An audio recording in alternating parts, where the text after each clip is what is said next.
Hello everybody and a very Merry Christmas to you all. We finally made it to the #1 top slot of my comic book Christmas countdown of my favourite issue #1s of 2016, and this was such an easy choice for me because it was that good.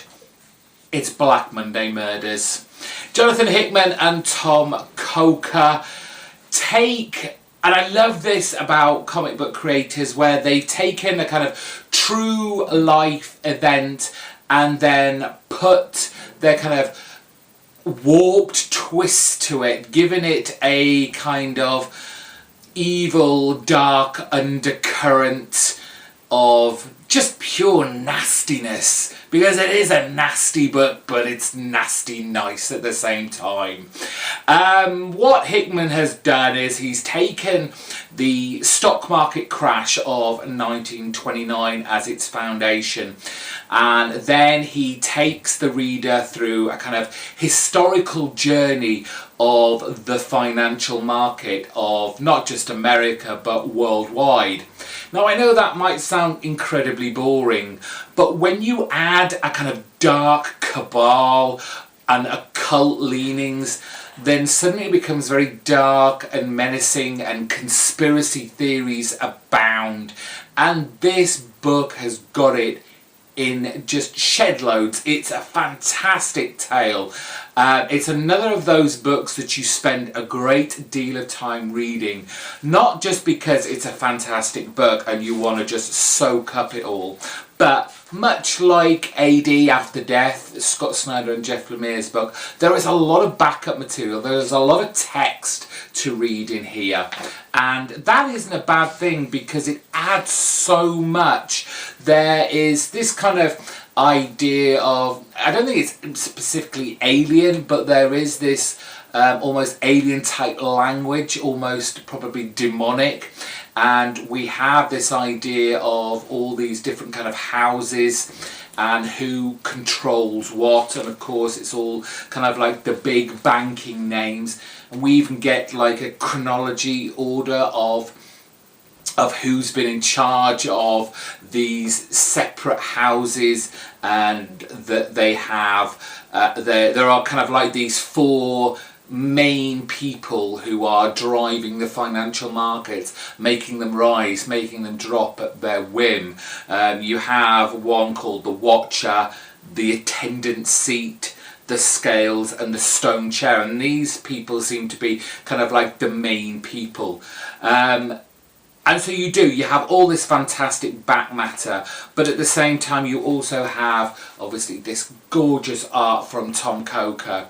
I mean, we've had kind of crime noir, we've had occult noir, we've had Hollywood noir. This is financial noir. It's all set in the kind of the world of finance and money. And every issue, I mean, I know I should only really be talking about this first issue because this is what really hooked me, and that's what an issue 1 should do. It should hook you right off, and this certainly did. But if you keep reading it, it gets darker, it gets deeper.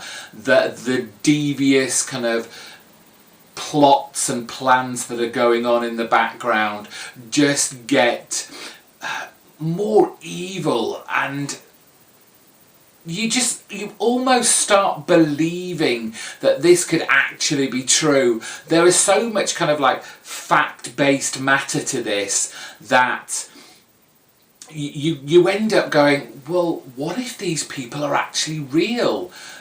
All these facts and the information that Hickman has found just starts kind of adding up and becomes more than coincidental, and you just wonder, while it may not have that kind of demonic side to it, is there actually this very select and elite group of people who are running the financial world as a whole, not just within America?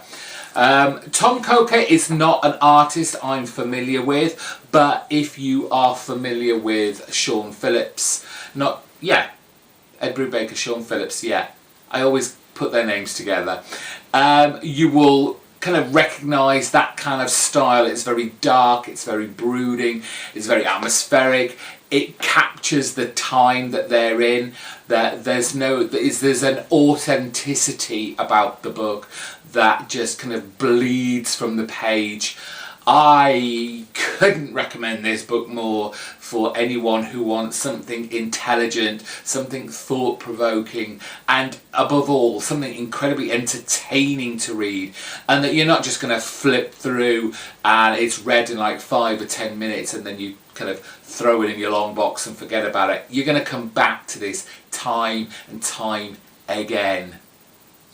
So, just a quick few words before I finish. Thank you to everyone who has been watching this countdown. I've enjoyed making it, looking back at all those issue number ones. It's been quite a year on the GhostCritic pull list for issue number ones.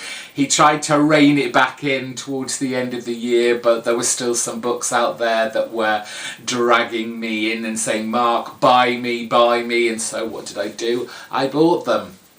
I hope you had fun watching all these videos. Please share them. I'll put a link to the playlist, to the whole playlist in the description bar below if you fancy clicking on that and then sharing it out to all your friends on Twitter or Facebook, whatever. I would love that. That would be fantastic. Put a lot of hard work into this. I enjoyed it tremendously and I can't wait till I think of something else to do for next year. For now, have a very Merry Christmas and a wonderful New Year. I will see you in 2017 with more comic book goodness. Bye bye.